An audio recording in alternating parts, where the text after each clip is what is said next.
Vocês, é um muito grande estar aqui, abraçar todas essas crianças e seguir elas no caminho social.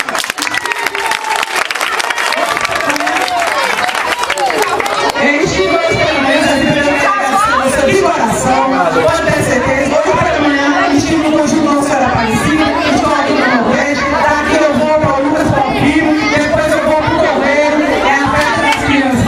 É uma maneira que eu tenho de agradecer a todo o povo de Guarabira.